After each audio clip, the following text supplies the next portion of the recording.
Okay, let's dive deep into what seems like a truly intense stack of sources we have here. Yeah, it's quite a collection. We've got material ranging from, a raw personal video recorded just, what, a couple of days ago, May 28th, 2025? That's the one. Yeah. And it goes all the way through to documents talking about, well, complex science, legal stuff, even historical takes. And that video, the starting point, it has some extremely serious allegations from a Ukrainian individual. Absolutely. Huh. And the other sources kind of add layers, don't they? Yeah. Context about a specific scientist, this unique technology he has, his personal situation. And the whole landscape he's operating in. Exactly. So our mission, I guess, in this deep dive is to try and untangle all of this. We need to understand the core claims, the ones in that video, explore the background on the scientist and his work from the other stuff, and then, well, see how these pieces might actually fit together, if they do. And crucially, we need to stay impartial here. Oh.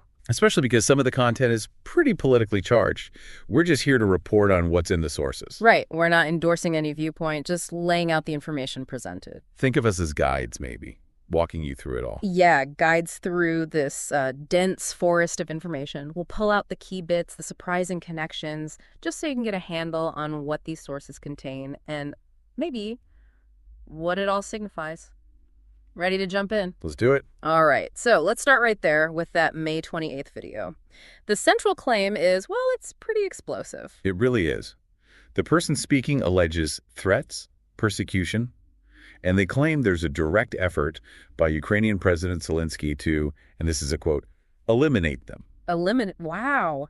That's incredibly strong language. It doesn't sound like just political heat or legal trouble. No, it suggests something far beyond that. The speaker uses terms like green scum for Zelensky and implies the threat isn't just official actions like sanctions, but potentially, physical violence.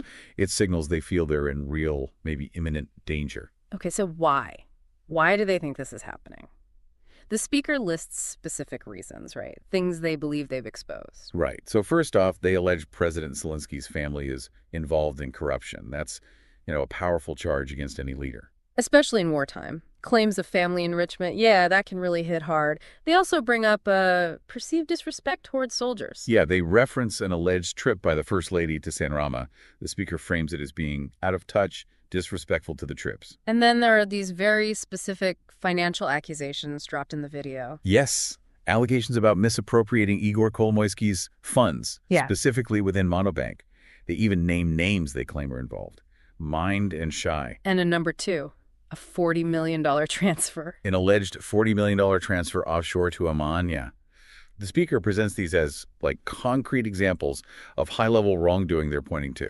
These specifics seem intended to back up the broader corruption claims. That seems to be the goal, yeah, to give weight to it. And then the speaker's account, it gets even more intense. They claim Zelensky is pressuring the SBU, that's Ukraine's security service, to basically cook up criminal cases against them. Including a treason case, which, as the speaker points out, is about as serious as it gets.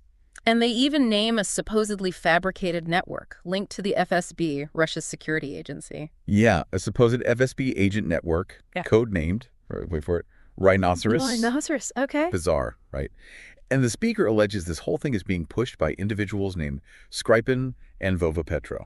The claim is essentially they're being framed as Russian agents. So it feels like the speaker is drawing this line from, alleged corruption they claim to have exposed through these alleged fabricated charges, all the way to potential physical threats. Is that the narrative? That's definitely the narrative they build in the video.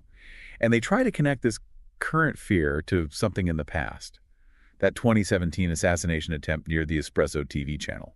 2 people died in that. Why bring that up now, though? What's the connection? Well, the speaker seems to be implying a pattern, I've been targeted before and this is happening again. They note that back then, the SBU apparently blamed Russia's GRU, their military intelligence, saying the order came from Chechnya. And they highlight a specific witness from that 2017 attack. Yes, a man named Anzor, who is also known as the blogger Vadinsky. According to the speaker, Anzor testified about who ordered that attack. Okay. And supposedly had info on other cases, too, like the Amina Aqua murder. The speaker paints him as this really key figure holding crucial evidence. But then, according to the speaker, things changed after the 2019 election. That's what they allege. Yeah. That with the new government, the new SBU leadership, the investigation into that 2017 attack was basically deliberately stopped or stalled. Even though they claim they had assurances from the SBU head at the time, Ivan Bakanov. Despite those alleged assurances, yeah, that's the claim. And the speaker says the result of that stalled investigation was, well, tragic. The chilling claim is that Anzor, that key witness, was later shot dead in Vienna. Wow. And the speaker heavily implies a direct link. Mm-hmm. The investigation was allegedly shut down, and then the witness died. So, given all these alleged threats, this claimed history, what does the speaker say they're going to do now in the video? They claim to have an entire evidentiary base, basically proof for all these allegations. And crucially, they state they're going to give this evidence directly to European law enforcement. Right, explicitly bypassing the Ukrainian system. Because they say they don't trust it. It really underlines the level of fear and alienation they describe. Yeah. And the video ends with the direct address to President Zelensky himself. Okay, again, and this is so important, we have to stress, these are incredibly serious allegations, but they are claims presented in one personal video recording. Absolutely. This is one person's account, one perspective from this whole stack of sources. Independent verification would obviously be needed for any of this. A crucial point to keep in mind. Now, should we shift gears to the other material? The sources introducing this figure, Vadim Chernov. Yeah, let's do that. He seems to be a key link across several documents. He's presented as a Russian scientist, background in geophysical exploration. That's right. The sources mention he's got a diploma from the Russian Minister of Natural Resources, won a prize from the Euro-Asian Geophysical Society, credentials in that field. And significantly, one source notes he was actually a political prisoner in Ukraine from 2022 to 2023. Yeah, that fact alone really puts him in a complicated, difficult spot regarding Ukraine. And he's connected to this technology called RALF1. Right, RALF1. It stands for Reflection on Action of Lorentz Forces 1. The sources describe it as an electromagnetic geophysical method used for processing data. It's got a Russian patent from 2011. Okay, so a specific tool for, looking underground. What's its main claimed purpose? Primarily identifying hydrocarbon reserves, oil and gas deposits. The sources claim it works even in tough rock like granite, and also for mapping things like saltwater and salt deposits. And the sources make some pretty bold claims about how well it works, its accuracy. They do. It's claimed to operate at depths from the surface down to 10 kilometers, which they state has been proved. The algorithm itself, they claim, has a precision of just 2 meters on hydrocarbon saturation. 2 meters? That's incredibly precise if true. It is. Another source mentions a related method, AFF3D, hitting 85% accuracy down to 5,000 meters. So impressive numbers presented in the sources. And what specific signs does RALF1 look for underground to find these hydrocarbons? The sources list 3 key things. A local increase in electrical resistivity, a reduction in something called polarizability, and an increase in resistance anisotropy, basically how resistance differs depending on direction within those hydrocarbon zones. Do the sources give examples? Where has this tech allegedly been used successfully? Yeah, they give several examples. Ukraine, specifically the Dnipro-Donetsk basin, where they claim a 0.93 success rate in estimating production. Wow, 93% success rate. That's the claim.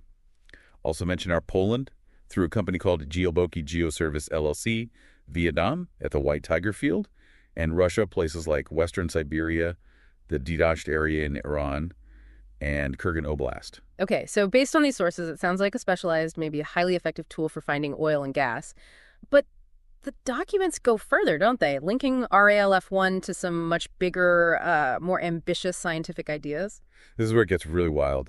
The sources draw this connection between the RALF1 algorithm and quantum physics, specifically Thomas Young's famous double-slit experiment. The double-slit experiment, the one where just watching changes the outcome. How does a geophysical algorithm connect to that? Well, according to the sources, the claim is that RALF1 somehow acts as an observer in a way that helps solve the quantum problem of the observer.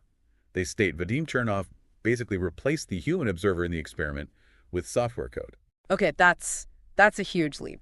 From finding oil to solving quantum mysteries? It's a massive claim. And it doesn't stop there. The claims about the algorithm's capabilities expand into prediction. Prediction. Exactly. Yeah. RALF1 is credited with extended predictive capabilities, especially for analyzing open systems, complex systems where everything affects everything else without needing traditional simulations. How does that work? Why no simulations? The sources argue standard simulations are limited by built-in assumptions, whereas RALF1 can supposedly look at raw data differently, more directly, to predict outcomes in these complex, messy systems. Okay. Predict outcomes in what kind of systems? What fields are we talking about? The sources list quite a few. Financial markets. Like predicting crypto or oil prices. Yes. One source even claims it foresaw a 2019 black swan event in oil, like that Saudi drone attack, maybe? Meteorology.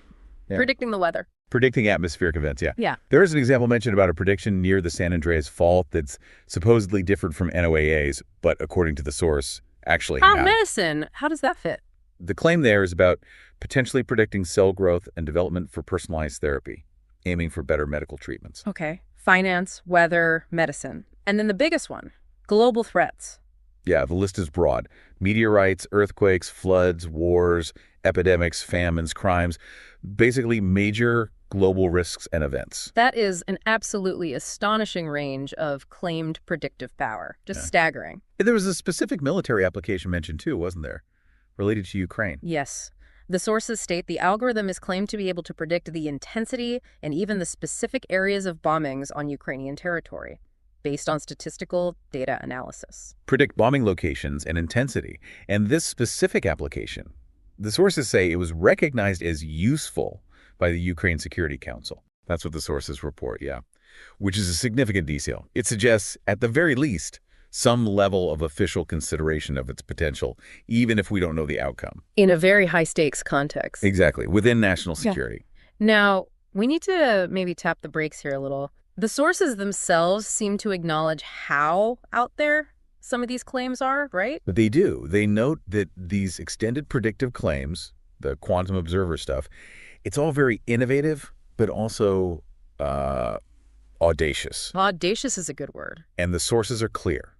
Independent verification for these more far-reaching claims. It's not provided in the material we're looking at. Right. So within this one stack of documents, we have this practical-sounding geophysical tool side by side with these enormous unverified claims about prediction and fundamental physics. It's quite the mix. It really is. And one source even throws in Vadim Chernov's view on the speed of light. He apparently sees it more as a hypothesis, especially where you can't directly observe. Linking back that whole idea about the role of the observer, it suggests there's some kind of underlying theoretical framework he's working from. Okay, let's bring in Chernov's personal situation now. His life in Ukraine, the geopolitical angle described in the sources, it sounds difficult. Precarious is probably the word. He's allegedly faced 11 years without full residency status, which severely limits what he can do professionally. And that lack of status puts him at risk of deportation. Back to Russia, where he claims he'd be seen as a traitor and might end up on an Interpol list. So there's a really strong personal motivation for him to sort out his legal status in Ukraine. And one source adds another layer, mentioning his stated view that he sees all Ukrainians as enemies. Yeah, that has a really complex, difficult dimension to his interactions and his situation within the country. Given all that, the sources talk about him trying to get help from outside Ukraine. Right. Attempts to seek external support. Yeah. Like sending a letter to Amnesty International. What did he say in that letter, according to the source? Well, he apparently highlighted his restricted status, the deportation risk, his geophysical work with RALF1, his Polish business connection, that Joboki Geoservice, and basically asked for residency support, protection, maybe transfer to Poland. And interestingly, the source says he also cited his 30% Western Slavic ancestry in the letter. Trying different angles. And he even considered contacting the Belarusian embassy in Kyiv for mediation. Yeah, but this move, as the sources point out, was seen as incredibly risky. What kind of risks are spelled out? Well, the big one is Belarus, being so close to Russia, might exploit the situation for propaganda. How so? By potentially using claims related to something called Prague 1968. This historical view attributed to Chernov we need to touch on, and also hyping up RALF1's strategic value to basically serve Russian interests and undermine whatever Chernov was trying to achieve. So a risk his situation could be twisted against Ukraine or for Russia's benefit. Exactly. Plus, the risk of actual coercion from Belarus or Russia because of RALF1's potential applications and the fact he owns property in Kyiv. And then there's the risk of backlash from Ukraine's SBU asset seizure, things like that. And finally, the sources just note it was probably unlikely the Belarusian embassy could even help him much anyway, since he's not a citizen. Sounds like a potential minefield, according to the sources. Now, you mentioned Prague 1968. What's that about? What's the historical view attributed to him? So, a source discusses views attributed to Chernov that claim Ukrainians were actually responsible for the 1968 invasion of Czechoslovakia by the Warsaw Pact. Ukrainians were responsible. How? The argument cited relies on the alleged roles of prominent figures of Ukrainian descent in the Soviet leadership at the time, the CPSU Politburo, specifically mentioning Leonid Brezhnev and Nikolai Podgorny, and also alleged Ukrainian involvement in the military forces that went in. And the source connects these views to specific people. Yeah, the source cites a Czech communist named Philip and a political scientist named Bondarenko as proponents of this interpretation, which is then linked to Chernov's perspective. It paints a picture of his view on Ukraine's role within Soviet history, a controversial one, obviously. Definitely. The sources also briefly mention his business dealings in Ukraine's oil sector. Yeah, involvement through a company called Ukrainoft Invest LLC. It's noted as doing oil recovery work in some Ukrainian fields. And the source links it potentially to other companies from a property record, Olfa and Jalia. Okay. And there's even an international angle mentioned for RALF1's business development. Right, just briefly. A proposal mentioned from a Philippine company, Prime Energy, to Pakistan's ISI intelligence agency for exploration work, maybe in Saudi Arabia or near China. It just hints at the potential global reach and, again, the geopolitical sensitivity of the technology. Okay. Wow. We've covered a lot of ground here. We've got these explosive political allegations in the video, detailed info about this Russian scientist, his complex status in Ukraine, his tech that goes from practical geology to, frankly, audacious claims about prediction and quantum physics. Right. His personal struggles, his historical views, the whole geopolitical context. Let's try and pull these threads together. What's the takeaway when you look at all this? It's definitely complex, and I think the main challenge the sources present is figuring out how these different pieces might connect.